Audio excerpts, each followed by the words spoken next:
સુરેન્દ્રનગરના ઊંટણી ગામે પોલીસે ઘર પરત કરેલા પરિવાર ઉપર તીક્ષ્ણ હથિયાર વડે પાડોશીએ જીવલેણ હુમલો કર્યો। પાડોશીના ત્રાસથી પતિ પત્ની અને પુત્ર સાથે પરિવારે વઢવાણ, બોટાદ અને રાણપુર સહિતના ગામોમાં 1.5 વર્ષનો વસવાટ કર્યો।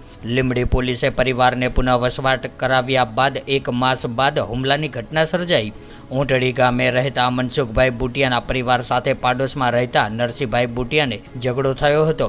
નરસિંહે મનસુખના પરિવારને ગામ છોડી જતા રહેવાની ધમકી આપી હતી, ત્યારે ડરના લીધે મનસુખ પત્ની પુત્ર સાથે ગામ છોડીને ચાલ્યા ગયા હતા। ત્યારે 1.5 વર્ષ સુધી મનસુખ રાણપુર, બોટાદ, વઢવાણ સહિતના ગામોમાં રહ્યા હતા અને મનસુખે લીંબડી પોલીસ પાસે ઊંટણી ગામમાં પુનઃ વસવાટ કરવાની મદદ માંગી હતી।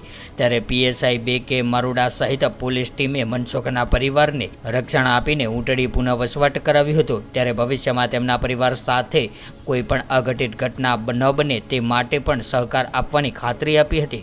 જોકે પુનઃ વસવાટને 1 માસ જેટલો જ સમય વીત્યો ત્યાં મનસુખના પરિવાર ઉપર પાડોશીએ હુમલો કરતા હુમલામાં મનસુખ, રવિ, કાંતા, રેખા અને રોહિતને ઈજા પહોંચી હતી।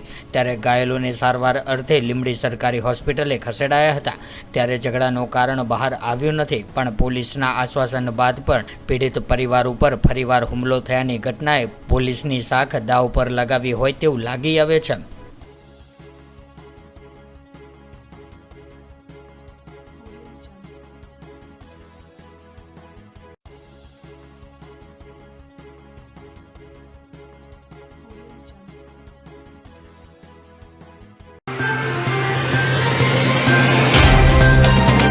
तो व्हाट्सएप, ट्विटर, फेसबुक, इंस्टा जहाँ भी आपका अकाउंट है, इसे शेयर बटन के द्वारा वहाँ पर शेयर करें।